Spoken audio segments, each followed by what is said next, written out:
Hello, and welcome to the Tifo Football Podcast. My name is Joe Devine, and today I was joined by Alex Stewart and also Alex Kay Jelski, who is the Editor-in-Chief of The Athletic UK.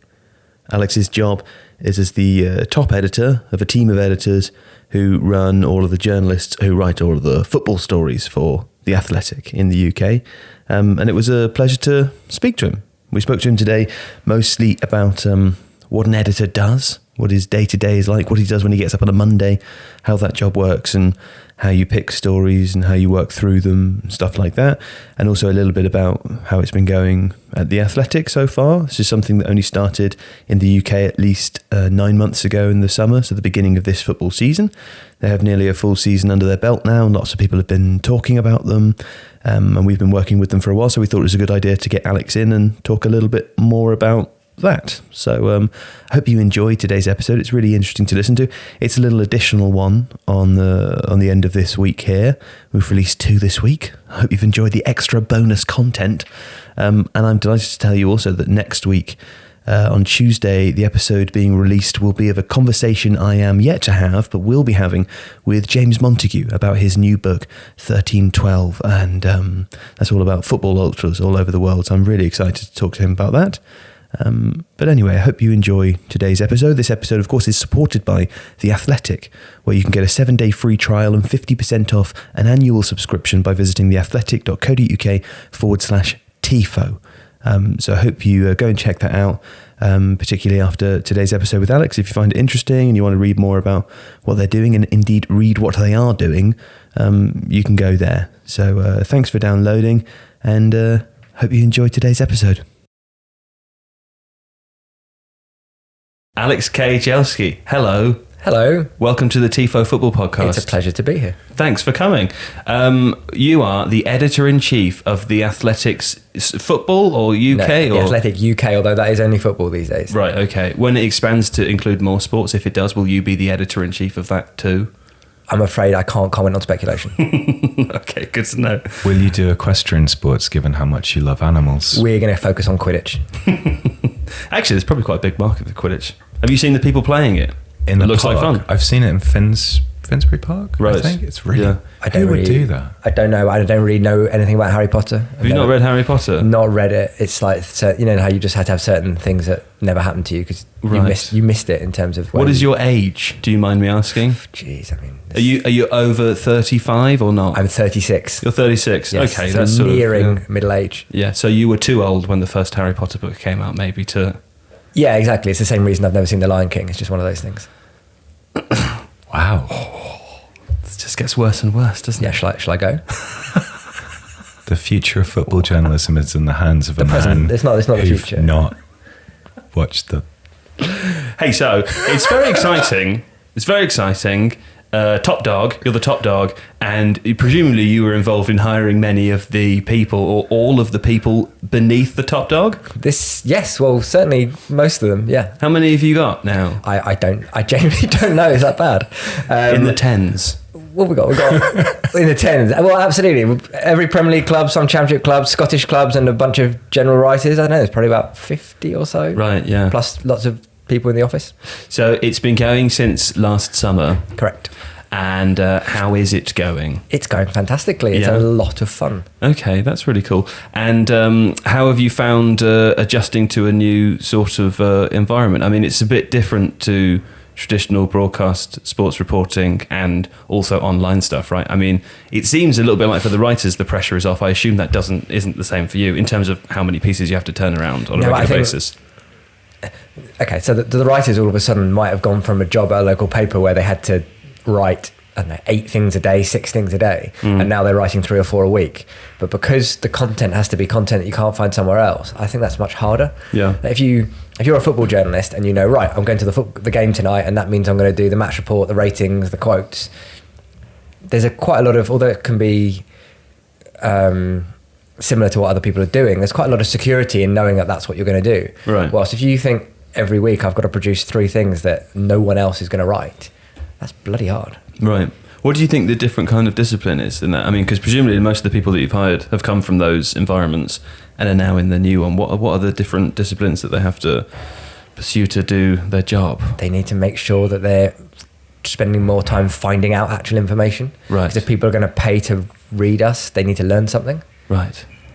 And I think a lot of them in their previous roles were so busy. Did they actually have time to become friends with players' families or agents, or actually spend time really studying the football that's playing? I mean, even the matches are quite interesting. So if you sit in a football press box, quite a lot of people are like this, because they're not playing the piano. They are typing whilst the football's happening. They don't get to watch the football. I was lucky enough in a previous life to go to Real Madrid, Barcelona Champions League semi-final, and Messi scored like one of the best goals he's ever scored, ran from the halfway line, and I never saw it until I got home. And so I think all of a sudden our writers are able to actually sit and watch football. Right. And you're going to have a completely different view on a game of football if you watch it. Yeah. I'm sorry, I know that sounds silly, but the job previously often stopped you from watching football. Right, yeah. So, I mean, the way you describe it, they must love it. Yeah, except there's a pressure, isn't there? Right. Because the articles have to be good enough and the ideas have to be good enough. And that means that it might get sent back to them. It's like, no, this needs more of this, more of this, and more of this, because we have to try and have really high standards, because we're trying to say to a Leicester City fan, don't read all this stuff that's very good and free. Come read this that's hopefully got more depth. Right. That's tough. How much latitude do they have in ideas generation? Or is it, are you commissioning? Are you focusing? Are you giving free rein by and large? It so depends on each writer. I mean, obviously, as an editor, you want your writers to be full of brilliant ideas, because when you're trying to keep across so many clubs, it's quite tough to remember what's the big issue at Nottingham Forest, and why are Rangers on a bad run. You want your writers to be so ingrained with those teams and so knowledgeable that they have their own ideas, but obviously you have some as well. And sometimes with any job, I imagine, if you're so ingrained in something might be obvious to you and you don't realise it's interesting. So that's our job, is to try and tease that out. So what I think people listening will be interested in, and what I'm interested in, is what happens on a day-to-day basis. So we like to ask people this when they come in. Recently we had Mark Molesley, who is a football coach, and we've had analytics writers and stuff like that before. And we hear these people talk about their jobs quite a lot in interviews, but never, what do you do when you arrive on a Monday? I mean, is it okay for me to ask you, when you get in first thing on a Monday, what you're doing and what the day actually looks like for someone with your job? Glass of water, first thing I do, because I try and get there before anyone else does, so I can just have a bit of peace and quiet. Right. And to intimidate them into being there for longer? Is that the idea? No, not at all. I just like a few minutes, sure, just to sort of plug my laptop in and do any sort of last minute personal stuff.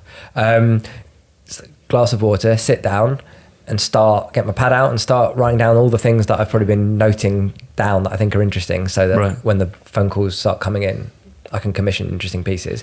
And to be honest, from 9 o'clock, the phone will ring non-stop. Everyone calls in the morning to discuss what they're up to that week, that day, what they're planning for the big event that's coming up in 4 weeks. So it's almost like a strange call center every morning, because there's a bunch of editors and you don't really know who you're going to get, right? I mean, of course, I can proactively decide, right, so I'm going to call David Ornstein and have a chat with him. But it's more likely that the phone rings, you pick it up, and it's like, oh, I'm now going to talk about Sheffield United for the next 10 minutes. Right. So that is what the beginning of the day is like. And I love all that bit, because although it's quite hectic, that's where all your good ideas come from. Do you feel like you have to sort of know everything then to have all of those conversations? It feels like there's quite a lot of pressure. You do, but you also need to ask all the stupid questions. Right. Because the whole point is that the experts in those teams know everything. You don't have to know everything. You have to know what you think is interesting. Right. And so if you ask dumb questions like, why are Sheffield United fifth? Or what do you think the biggest change is since whatever Mourinho came in? Then by asking stupid questions, you can hopefully make the writers realise that what they know is interesting. And then you say, right, okay, but if we go and find out this, and this, that'll make a really good article. So in a way, you're the audience, or you're like the proxy for the audience. You have to try to be the audience and remember, and that's particularly hard. So in previous jobs, when I worked for national papers, it was quite easy to be the audience, because you were the audience. You were the national audience who might be a little bit interested in Aston Villa's Carabao Cup run and or the athletics going on at in London or whatever. Whilst now you have to pretend, no, who is reading this Sheffield United content? It's a Sheffield United fan. So what do they care about? What do they already know? Yeah. Right? I'm a Tottenham fan. I know more about Tottenham than most people because I go all the time and read it, and I'm involved in journalism. So for Charlie Eccleshare and Jack Pitt-Brooke, who write on Spurs for us, for them to write an article that's going to tell me something I don't know, that's got to be the benchmark, right? Because does that mean they have a particularly hard time? I mean, Charlie speaks to me more than he speaks to his wife. They're lovely guys, by the way. They've been on the podcast as well. They are awesome, and they just have the worst job because 3 of us are Tottenham fans. Like it's just hell for them. Sure. But my point being, that's the way you've got to think. That a subscriber's paying money, so you've got to tell them something they don't know. It's not that you're telling. What you might find interesting about Everton is because you don't know anything about Everton, but someone who goes every week will know a lot. Yeah. And how difficult is it? I mean, obviously you've got people subscribing to a site where part of the premise, at least, is that it is fan specific. Yes. And that you get catered for as, I'm a Southampton fan. It's unusual to get that degree of quality of Southampton writing week in, week out, which is great for me. Little plug there. Thank you. But to what degree are you also thinking, well, maybe this would be of interest to, as a Southampton fan, I might also be interested in how another team's doing because I've got an interest in tactics or because I've got an interest in a player that's there that might move to what degree of cross-pollination is there in that? Or are you just going, a Leeds fan's going to like this because X? I think you start off with that because who's going to read it first and foremost? Make sure it's good enough and interesting enough for them. And then if you think the quality of it's good enough and the sort of appeal can be wide enough, then you put it into a wider audience. But then you've got pieces that are more designed for the wider audience in the first place. So a couple of the sort of early pieces that Adam Crafton wrote for us was, how does a transfer window actually work? All the sort of stories from behind the scenes, that was not directed at one set of fans and was hugely successful. And then he did a piece about grief in football and how you deal with it when there's stuff going off the pitch and you're supposed to just carry on. Again, that wasn't directed at anybody. It was directed at everybody, and it can still work. What's an example of something that maybe started, or are there examples of something that started as just as a club piece, but got to the point in the editing process or whatever where you felt this actually has a greater appeal and maybe we can push it out to other fans as well? I think lots of interviews do. Right. You've had Rashane in here who does West Ham for us. And I think he messaged us to say, I'm interviewing Callum Davenport. And you're like, okay, lovely. Well, how many times did you actually play for West Ham? Not many. He was on loan at us for a while, wasn't he? He's been everywhere. He definitely was at Southampton. And then he comes back from it, and the interview is so extraordinary that it ended up picking up a lot of subscribers for us and going to a wide audience. But at the time, if you'd have said to me, Callum Davenport will be read by, people from all kinds of clubs and a lot of people, I'd have probably raised my eyebrows. And it's really interesting that some of our most successful interviews have not been with the bigger names that we've done. How does that process work then? I mean, because obviously it's the vast majority of it, apart from some promo stuff, is behind the paywall, right? So because when you say to me, as you said, an interview with Callum Davenport, it doesn't ring any massive bells as something that's going to be a huge hitter. Is it word of mouth predominantly? Are people reading that initially and sharing it, and then that's how it's picking up speed and bringing in they're subscribers? Sharing it in social media as well, right? Like there are a lot of football fans in that world, and if you sell it in the correct way and make it clear that this is very interesting without sort of being too top spinny about it and sensationalist, then I don't know, people tend to find it. And people do send interesting pieces about their clubs around, don't they, I think? People have WhatsApp groups with their friends and they'll say, oh, did you see this? Maybe less so with soft features. I think more so with like really good piece of tactics or analytics. Oh, this is why we're conceding goals. Sure. Yeah. But it's hard because paywalled websites do struggle on search functions, don't they? Yes. I mean, you never see, or I've never seen an athletic piece come up on a Google search, because I'm assuming that because the nature of Google's metrics do not lend themselves to pay sites, sure. So does that presumably then, I'm not saying that you're resisting a temptation, because I think you guys have got the way you do stuff quite well, but there's clearly a balance between making stuff. How do you balance quality and virality, I guess, if you're looking to overcome the fact that it's quite hard to find specific pieces? the temptation then is to do a certain sort of piece, but actually that's the antithesis of what you guys you just are have seeking to do. You have to remember what you're doing it for and who you're doing it for, because it's also, you've got to remember that already now we've got a lot of people who are already subscribers, right? So you've got to, it's not just about trying to find new people, it's about keeping the people who are giving you their money, your customers, happy. And it's like what the old electricity companies used to do before the modern world. Sorry, I interrupted you for something that wasn't worth interrupting. Oh, it's really strange. So we have to keep people happy and engaged and make sure that they want to continue to subscribe. It's not just about writing in a style or about certain teams so that more people hear about us. It's not about just getting them in the door, it's about them staying, right? Okay, so back to your day. Oh yeah, we didn't get very far. No, we haven't didn't. even drunk my water yet. Everything just spins out. You drink your water. Presumably, you have to read a lot of stuff as well, do you, to stay abreast, or are you able to stay abreast because you have 20, 30, whatever journalists calling you every day and telling you more or less something? Know what's going on, and there's a team of editors between us, and that and the Sky Sport News yellow ticker. Right. I think we more or less know what's going on. I hope most of the time. It's about finding out what's going on that isn't already out there, right? Right. That's surely what makes us good at our job, is trying to tell stories that aren't already stories. Right, yeah. How does one do that? Yeah. How do you do it? You have to just ask people questions. Yeah, by having brilliant journalists. I've seen the film Spotlight. Is it like that? Is it similar to that? Oh, I could tell you a really boring story about that. No, I won't. No, do that. No, because I got maybe after. Yeah. Okay. Like I was going to say down the pub, but I'm not going to the pub with you. So no, sure. Okay.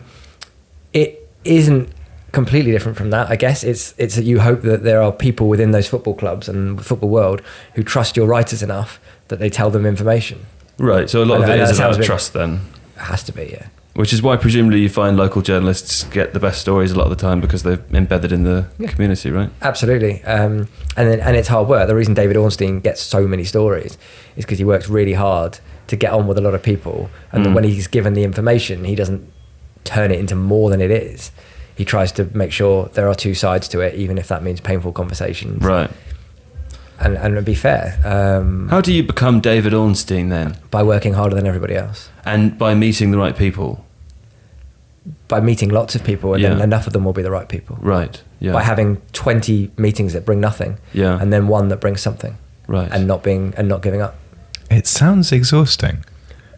I mean, I don't mean that dismissively, and this is something I think I had the same reaction when Mark Molesley came in and was talking about coaching and managing. So he's a coach at Bournemouth, he's a manager at Weymouth, and just the degree to which he's never not thinking about football and stuff is happening, and he's constantly on the phone and processing stuff. And I think it's interesting for people to realize, I think perhaps, how much work goes into stuff that people can sometimes, I don't want to say be dismissive of, but if anything that gets written, it goes out there, there's always going to be somebody who goes, oh, that was shit.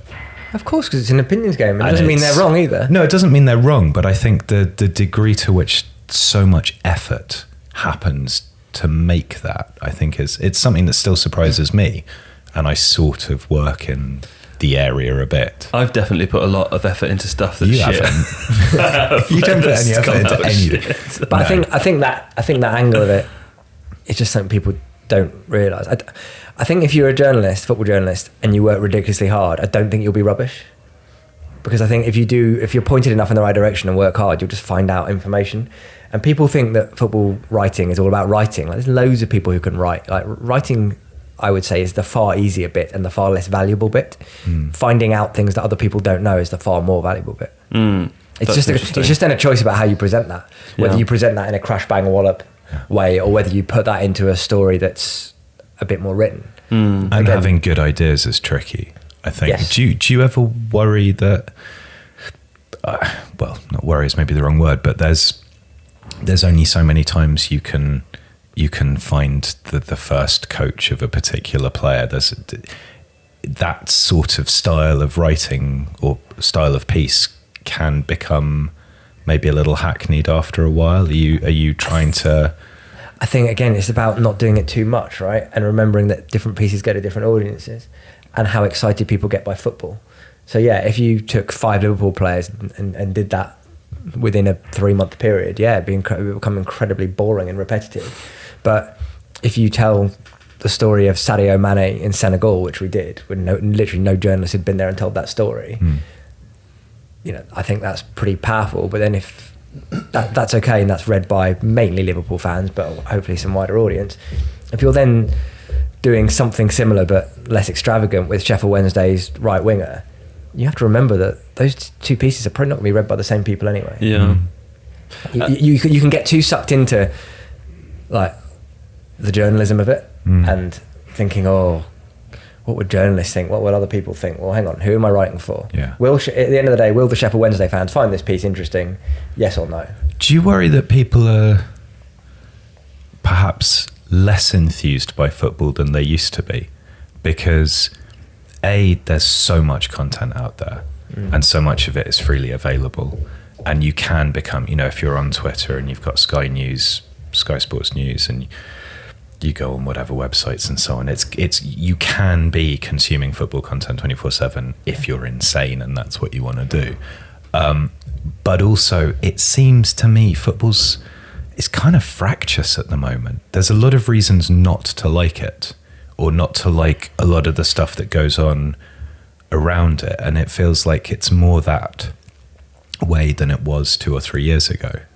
You know, whether it's VAR or it's gambling or it's corruption or it's, you know, do you worry that people actually are kind of thinking, do you know what, I've had a bit much of this, I'm going to ease off slightly? Or I just haven't seen that. I have nothing to compare that to, right? I'm lucky now, I work with loads of great data and analytics, but I can't compare that to how it was 2-3 years ago. But I think even just down to basics of how many people are engage with what people write or tweet or say, or how many go to games and how many people are watching things on television, I still think that is huge. I don't see some drop off yet. I might be wrong. I think, you know, there are issues in terms of younger people aren't sitting down and watching 90-minute football matches anymore, and that's a massive challenge for football. Maybe I mean less the sort of drop off in engagement, but more an increase in cynicism and an increase in the expectation that it's going to be the same old shit coming from. Do you have to work against that harder? I think you have to. I think that's like sort of Twitter bubble stuff. Right. I just think like if you went on Twitter enough, you would get that feeling. But Twitter's not the real world. Twitter's just sort of... Isn't it? It's just a few people. Yeah, it can feel like it. Yeah, if you let it. Yeah. But I'm just about to spout out some dreadful, completely inaccurate stat here, right? But I'm pretty sure after the election, someone said 3% of people in the UK are on Twitter, which made me go, hang on a second. Oh, like 97% of people aren't. And we should kind of remember that. Can I throw out a stat that I read yesterday that is not relevant to this conversation? Oh, great. Is it to do with glasses of water? Maybe. 31% of men in the UK don't wash their hands after they've been to the toilet. No, only 31% do. No. 69% don't. No, that can't be of right. Of men. And it's 65% of women do. So the huge, you know... disparity. It's because of coronavirus. I was reading about it. Who admits that? Who admits that? I How guess do they people find that out? in anonymity. I mean, how do they find anything out? Who admit? You know, they said something I shouldn't have said then. Was it sponsored? Was it a sponsored survey? It was the first thing on Google, and I said it to win an argument with my partner. I don't know if does that give it suspect that was credibility? Helpful. It was helpful for me. Do you think coronavirus is going to shut football down? It depends on how people choose to manage it and react. I don't know. I mean, it's like, I'm going to take the Jurgen Klopp answer. I'm just a football journalist. I'm not a health expert. Is that what he said? Questions. Well, he said he's a football manager, not a football journalist. Yeah. But it was a good answer, wasn't it? Because why would he know? Sure. Yeah. Okay, so you've had your glass of water. You've answered the phones. We're going to move to the banana in a minute. Okay, let's go to the banana's next. And then what happens after the banana? After the banana, probably start to... I mean, there's always meetings. There's always people to meet, but also starting to research and work out what might be some really good longer term projects and ideas, because you can get so sucked into the conversations that it's nice to sort of take a bit of a change of pace and delve into like some weird Wikipedia black hole where you realise that, you know, it's 10 years to the day since Les Ferdinand scored a diving header against somebody, and only the most important news. And, you know, actually people do hate war and coronavirus and life, and Sure. there's nothing they'd like more than to just read about that because it made them happy. Right. And they can all pretend that their lives used to be good then. So there's a bit of that. Yeah.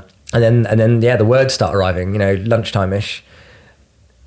You start reading quite a lot and you go, right, is this good enough? Does this need more? Does it need less? Does it need to be different? And then we go through the process of editing our pieces. How is that divvied up? Just the writers. There's a kind of bunch work of more. There's a bunch of senior editors who do read things first to make sure it sort of is good enough. Right. And then they get edited for more like grammar and headlines and making sure that they make sense in a slightly more kind of language way. Right. And do you read everything? Oh, it's literally impossible. Not a chance. No. What do you not read?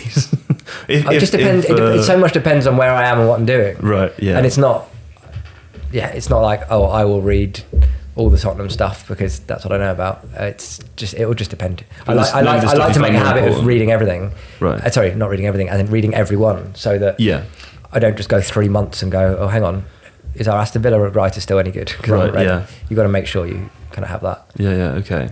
So you do lots of reading and deciding, does this need special graphics? Does this need a particular social media strategy?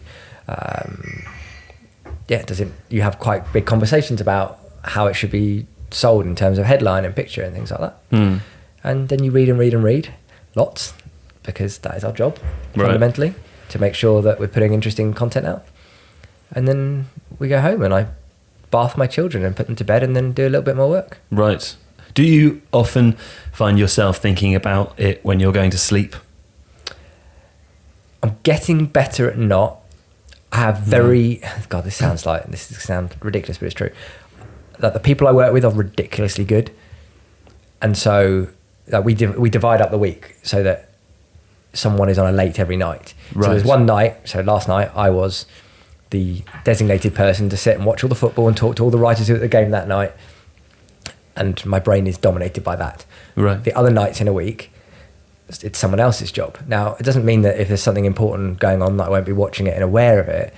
But if you trust the people around you, you're not sitting there going, oh my God, we've got to do this. And also we're not as tied to those games either, hopefully, if we've done our job right. So are your weekends dominated by watching football? Yeah, I mean, I work quite a lot of weekends, inevitably, because when you're a football journalist, you have to accept that football happens at weekends. I watch quite a lot. Again, since I've had children, not as much as I used to when I was a young person, when you sort of don't miss a single goal. And I used to sit down and watch the Italian league and the French league and the Spanish league. Right. But yeah, you try and watch what matters. And And how much stock do you put in titling of articles? Oh, quite a lot. How does the process work at The Athletic? Does it just process, the editor it's an who's opinion. doing It's it? like someone says... Do you talk about it as a group, or is it... Depends. Sometimes if you think, I've read this piece and I'm struggling to come up with the right way of doing it.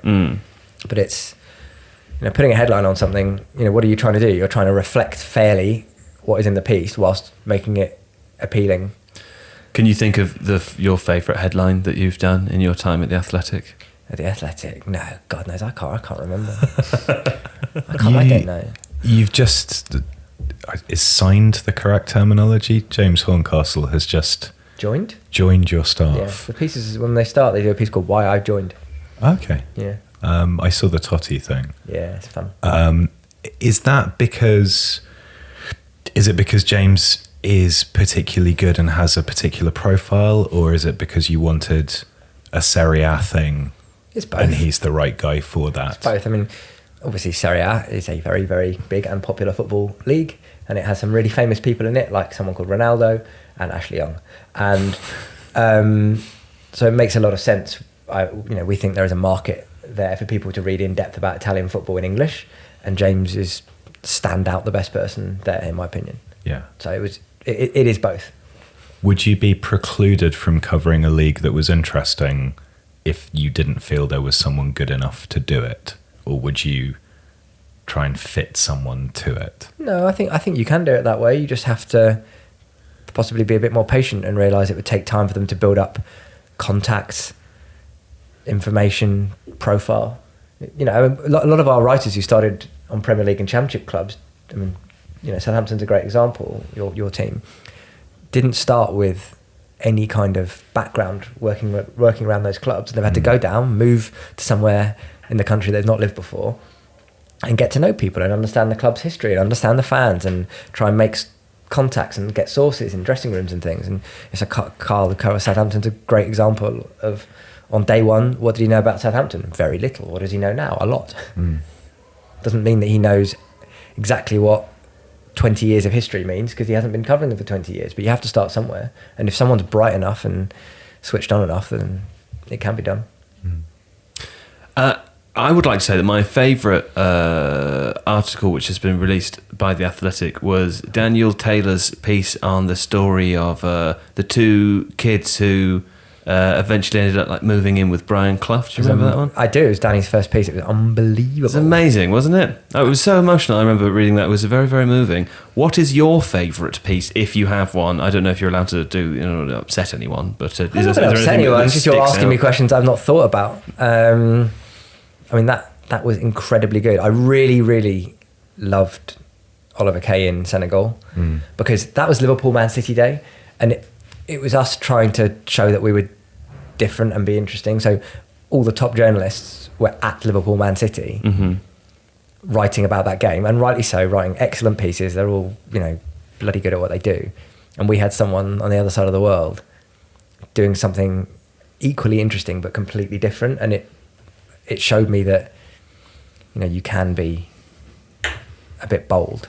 That was a great piece. It was as a Southampton fan, obviously, of course, we really like him, because we got so lucky. I mean, he turned up there. The family welcomed him in to watch the game with him, and then he scored. So I just remember sitting there going, "Oh my god, this just couldn't be any more perfect." Sort of messaging Ollie, and he's sending me videos of Sadio's family like jumping up and down, and sometimes something just comes together. So I particularly love that piece, because it's just the sort of journalism that is really rewarding, and hopefully, and it also works, and it's still interesting now. If you were to find that piece today, it wasn't about that game, it was about Sadio Mane.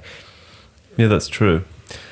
Just a little break in proceedings for me to remind you that we are supported by The Athletic. If you visit theathletic.co.uk/Tifo, you can get a 7-day free trial, and you can get 50% off an annual subscription. That works out to about £2.50 per month. I think on recent episodes I've been saying per week or per day. That's wrong. It is per month, which is very affordable for excellent quality work, much of which you will be hearing us talk about today. So that's theathletic.co.uk/Tifo, 7-day free trial, 50% off an annual subscription. You can really support the Tifo podcast by doing that, and you can enjoy some reading time yourself. Anyway, that's all. Back to today's episode. How do you become you? How does someone become you? Not you specifically, but how does someone do your job? Where did you begin? I began by doing loads of really unglamorous work experiences during uni and doing the uni paper. Right. And getting just turned down from everyone, telling me that I'd never make it, usual cliches. And then because I did French and Spanish, and I went to work on papers for a year in France and Argentina. Oh, wow. Which was really good fun. And I think, I'm not sure how much I learnt by doing that, but it looked good on a CV. And that fooled the Mail into putting me on their graduate scheme as a sub-editor, which was very much correcting really good writers' grammar and writing headlines and learning how to do that. And then I just kind of gnawed away and became annoying until they gave me slightly different jobs, and did a bit of writing, used my languages to do bits and pieces, because there weren't that many people speaking French and Spanish at that time, so I got sent to some pretty cool places. Did the London Olympics, which was, needless to say, amazing. And then realised that although I quite liked writing, it wasn't really what gave me a buzz. I liked bossing people around. It's just the control. I'm just a complete and utter control freak. And therefore sort of moved on to the desk management side of things. And that went well. And then left for the Times, because that just found it exciting, and I wanted to learn how a different style of media and paper did it. Loved that, and just when I thought I was going to be there for a long time, these funny American people called me. Can we talk about that a little bit, about the process of leaving and starting, and how? Yeah, I'm not going to tell you the truth, but we can try. So when you accepted the job, did you accept it quickly, or were you nervous about it? It wasn't really long. I had to good sort of dig around and make sure I wasn't sort of making some terrible mistake. But I kind of knew it was too exciting not to do. The thought of someone else doing that job was what made me take the job. Right. It's like, can you imagine if someone else would have got to do it? That's just not an option. We had Ed Mallion in here earlier in the season. I remember him talking about a big whiteboard or something with lots of names of people who, it was the dream signings. Were you there for that? Do you remember that? No, so Ed's original whiteboard was before they approached me. Okay. So your name would have been on the whiteboard? Well, I assume so. If not, they've made a really big mistake. They asked everyone else and no one was interested. Exactly. So no, I did see a whiteboard at some point and some lists, but I was not there for the whiteboard moment. That will obviously that'll be in the film, right? Right. Yeah, the film. Yeah, like Spotlight. I do want to hear what you have to say. I haven't forgotten about that. I really want to know which actor's going to play my banana. Which actor would play you in the film? That's a good question, isn't it? That's the sort of question they ask on pop feature podcasts. Well, the only person I've ever been told I look a little bit like, and this is going to sound really weird, is Nanny the footballer. Which I don't see. You do. It's no, I can. Right, you do look a bit like that.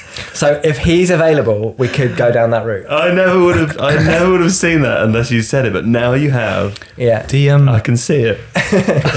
Is it weird having, because obviously there was the GQ story last month, possibly the Washington Post put something out this week or last week or whenever, I don't know when this is going out. Is it weird becoming part of the story when you're a journalist? Yes, and the oddest thing about it, and this was more to do with like some of the stuff that ends up in Private Eye, is you realise that like people just make stuff up, and like you shouldn't trust journalists. There was The stuff, Athletic. there was stuff about me in Private Eye and BuzzFeed and places that was literally fabricated. What did they say? I was frog marched out of the Times. Oh, I heard that. Never happened. I heard that. Yeah. Quotes I heard that made from numerous up, people. literally quotes, like in quotes, things that I'd said that I'd never said in my life. And so I have to say I found it quite weird at first, and I got a little bit angry. It was in the middle of that period when we were hiring something, and it was all very stressful and tense, and I remember being like, oh, I'm going to get in touch with them, I'm going to do something about it, and then realise, no, take a deep breath, move on, it doesn't actually matter. Right. But yeah, it does, when that happens to you, it is a bit odd. Do you think it's part of the sort of bubble, and you were talking about a Twitter bubble earlier, and that the rest of the media can't help but reflexively kind of navel gaze and look at, absolutely, you guys just want to get on with it and do stuff, and but we all love it to a degree. Journalists love talking about journalists. Journalists love writing about journalists. Journalists think journalists are important. We're not. This is what we're doing now. Yeah. But you guys have been. This is an outrage. A bit. I'm for it was an easy win though, so yeah, But there's. I try and find a nice way of saying it. The Athletic has been unusually bolshy in terms of how it's entered the marketplace. Yes. And do you think that has stirred up a bit of like, who are these people kind of thing? I think inevitably, when you launch something from scratch with a lot of people and you need it to succeed, you need to make a lot of noise. And I can imagine some people find us annoying in that sense. But at the same time, I don't think we're doing anything terrible. Like we're writing about football. We've created a bunch of jobs, which has been really, really good in an industry that's been shrinking for quite a long time, sadly. So I don't think anything terrible has happened. Some people will like what we do. Some people will think it's a load of old rubbish, and that's okay. Like, no, again, it's not about right or wrong. It's just that maybe our products are some people and not for others. I think there's just like so many ridiculously talented football journalists in this country of like different types, from written to broadcast to podcast, in tabloids, in broadsheets, in podcasts. I just don't understand. YouTube. Oh yeah, YouTube what, is that on the internet? Yeah, that's the one. Yeah, the big red one. I only learned how to do a GIF last week, so you got to bear with me. I don't know how to do a GIF. So I'll show you. It's really good. And the emoji where you do on Twitter, where you do the finger that points down to something to tell people to read it. Oh yeah, I know how to do that. Nice. Yeah. Okay, we'll swap stories afterwards. Something.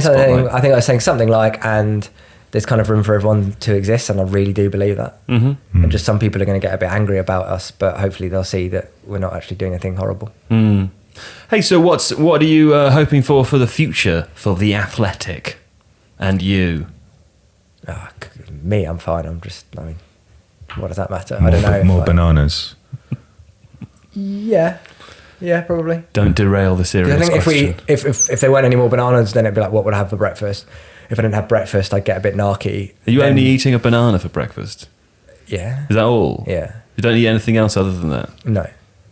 I need to not eat many calories in the morning because I eat lots of chocolate in the afternoon. Okay. My brother Okay. gave me a very serious lecture on how good bananas are for you. No, very good. I just thought maybe a bit more.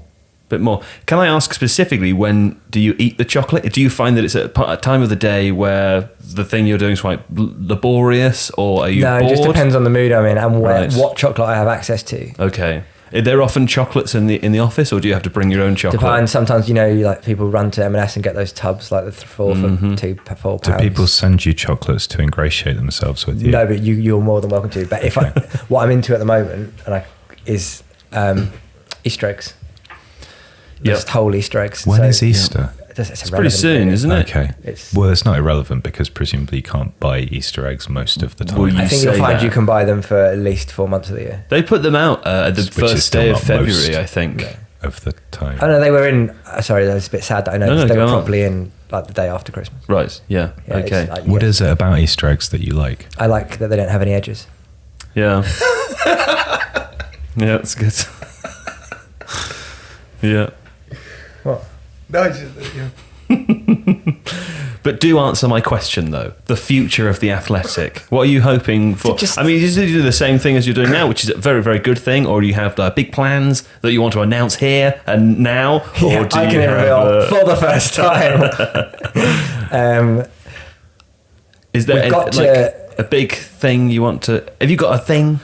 Have I got a thing? don't have to have the a thing thing, I'm is just curious. that people feel more than they do now that they have to read it because it is so relevant and so important and occasionally groundbreaking or investigative that it can provide the pleasant read that you just want to take 10 minutes to escape from your life from, but also that, in America, they broke a story in baseball. I don't understand baseball, so I'm not going to even pretend like something to do with Sign stealing. signaling Sign and the stealing, Astros. yeah. Like, it's a massive story, and it changed it has changed baseball, and massive punishments have been handed down. Like, if we can occasionally break stories that make a big difference, that's great. I'm not saying that is the be all and end all because I really don't think it is. I think football actually is about escaping your life. Why do you go to football? Why do you watch football? You do it because it is the opposite of politics and Brexit and war and coronavirus. And I think our job is to provide that escape rather than fall too often into the other half of it, which is the anti-spotlight take on it. But then they were news journalists, not sports journalists. Right. So the plan is, yes, to make sure sometimes you're more relevant and more important in terms of the work you do, and then to hopefully serve as many clubs as is financially viable. Okay. Hey, well, that's all the questions I have. Have you got any more? No, I'm still processing the no edges thing. Alex Kay Jelski, thanks for coming in. Absolute pleasure. Much appreciated, and we'll speak to you again as your story develops. How about that? I'll be bringing the next big exclusive. Good. to Yeah, you. that would be nice. A Tifo, please. Okay.